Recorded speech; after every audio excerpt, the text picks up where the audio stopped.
So you think you are completely cleared because you committed no crime. That's your definition of cleared? You had just fathered a child 2 months before by a woman that was not your wife.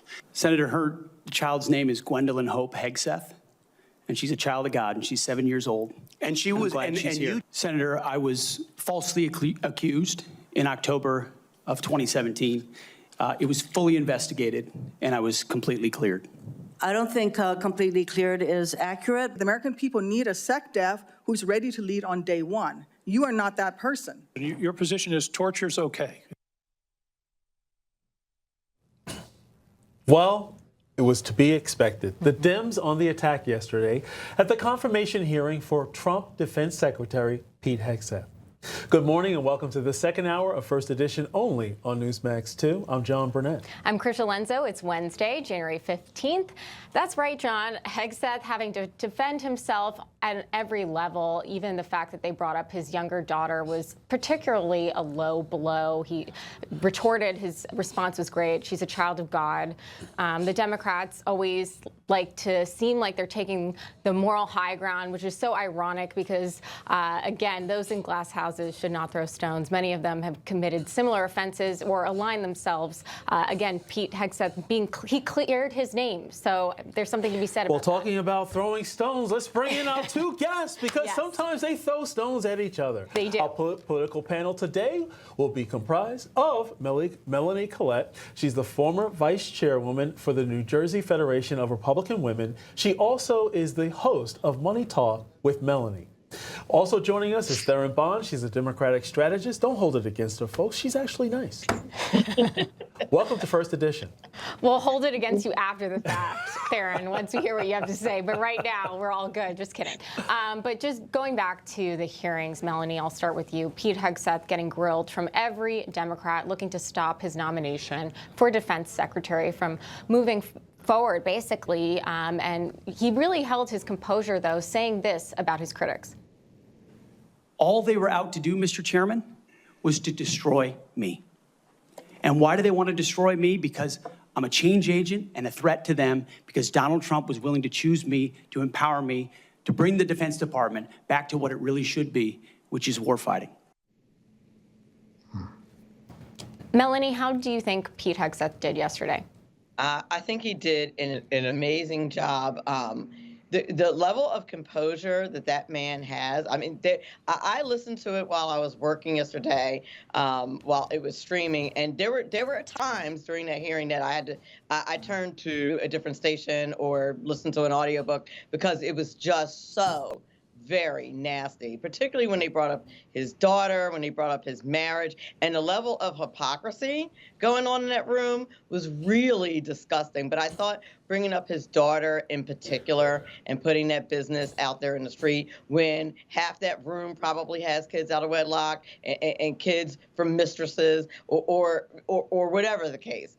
I just thought it was really nasty and disgusting, and quite frankly had nothing to do with whether or not he's going to be a good Secretary of Defense. It was a smear job. It was nasty. It was classless. And quite honestly, I've talked about this before on the air, how this is the part of politics that I hate. And I really hated it. But I thought that Pete Hegseth really held his own and demonstrated an extraordinary level of composure and staying on point. I thought he did a great job. I don't know. I'm Gen X. And in politics, you know, I was reared in financial services. Politics is no different. You got to be prepared for anything and everything. In fact, politics is a little worse because they actually come after your family, not just you, right? So, but in this case, Theron, I mean, they just repeated, in many instances, repeated exactly what Pete Hegseth said in the past or actually did. And they asked him to actually account for it. Is that how he feels now? Will he change in the future? I thought those were fair, general questions. Maybe the way it was presented was a little harsh, but I think those were fair questions. And at the same time, there was one senator who actually asked him about his qualifications in terms of how many people did he ever lead, and also in terms of budget size. So that's the way I saw it. I mean, it's par for the course because at that level, you should be ready for any and everything, especially if you're going to be heading the Pentagon. And I think that's exactly the tone that these hearings take, is these are people coming before the Senate to say, hey, I want to lead the country at this high of a level. So they should expect the tough questions and be prepared to provide the answers, no matter how hard it may be for them to produce the truth in some cases. And the reality is that it's one thing to say it in the media, in your personal life, amongst friends. It's another thing for it to be stated on the record. And that's part of why some of the questions were repetitive on yesterday. The other thing is that some of those Democratic senators did not get the opportunity to speak to Pete Hegseth one-on-one. He completely ignored them. So I think some of these things may have been resolved offline should they have had that opportunity. But some of the questions he was asked speak to his morals, his integrity, and his character. And those are things that matter when it comes to leading at such a high level and certainly millions of people. To that point, I mean, he has to actually negotiate, sit down with enemies. And if you can't sit down with your enemies in the job, I mean, sit down with Democrats to try to get the job, how can you sit down with enemies and do an effective job? I think a case could be made for that. I'm not attacking him. I'm just saying that, you know, this is softball when it comes down to the real stage dealing with adversaries. Well, I think he handled himself incredibly well. He had Democrats who were putting forward all sorts of allegations against him, which have been disproven, as well as just, degrading him in many ways, talking about his daughter. And that's why Joni Ernst, Iowa Senator Joni Ernst, is now, we're hearing reports that she is throwing her support behind him. But here's Hegseth responding to her questions about women in combat. My answer is yes, exactly the way that you caveated it. Yes, women will have access to ground combat roles, given the standards remain high, and we'll have a review to ensure the standards have not been eroded in any one of these cases. Melanie, he was talking about standards in combat, which again, he stands by his statements. Your reaction to that clip? You know what? I really appreciated that he stood by that and didn't waver on that point. And I think that is the problem that the general public has with the DEI agenda, is that many times in many spaces, sometimes the standards are lowered. But when you're talking about building the most lethal defense for the most powerful country in the world, you cannot lower those standards. And I really appreciated the fact that he stood his ground. Nobody has a problem with women in combat, women in the military, as long as you can do all the things that a man can do. Nobody has a problem with that. And I appreciated the fact that he stood his ground on that, because I would think that would be a situation where it was a really good opportunity for him to maybe lower that or tamper that or soften that up, and he didn't. And I think that's a good thing. I think that part of the process should be a list of minimum qualifications for all of these top secretary positions. Because it was painfully clear that he never really managed a large number of people or a budget to complement that size organization.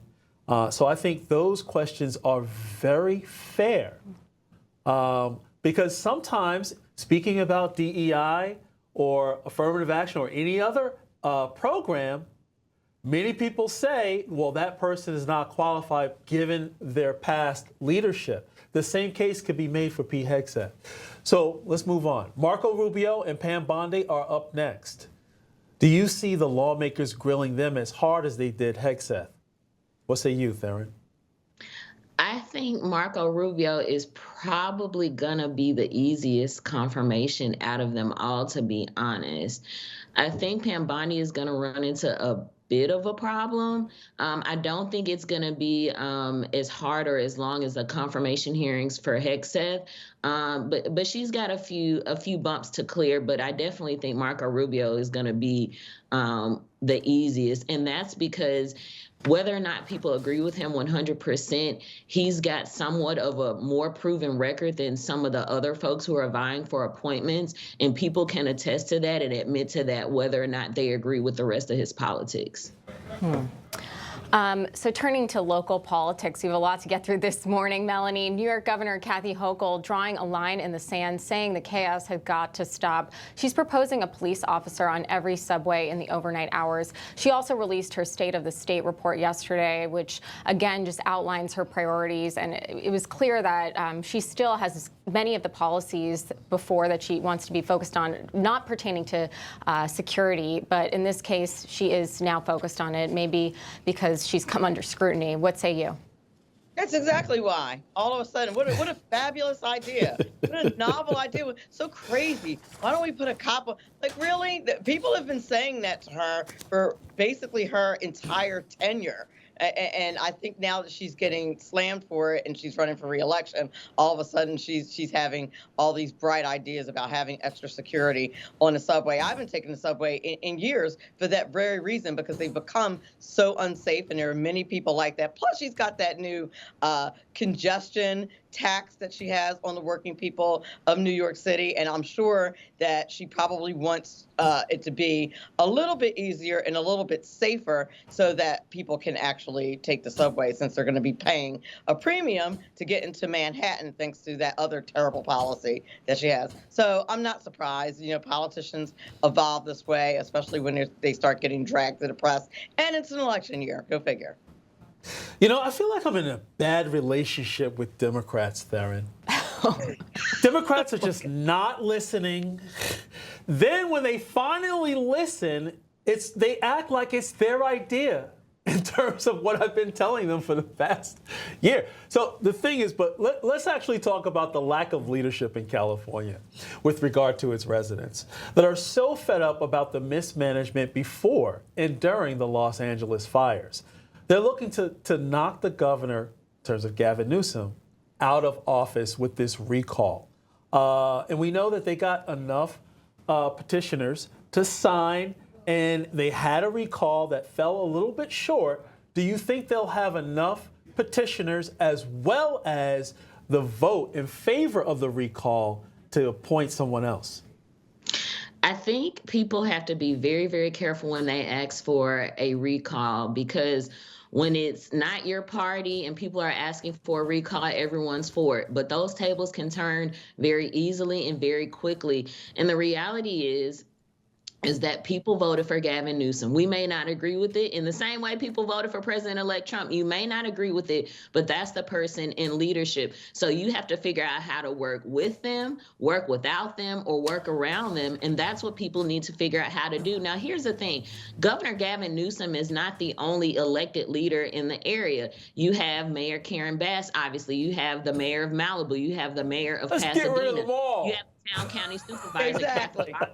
Exactly. Let's just clean house. And Theron, this has happened before. That's how they ended up with Arnold Schwarzenegger, right? Which didn't do too badly when he was governor. But I mean, there's precedent for this.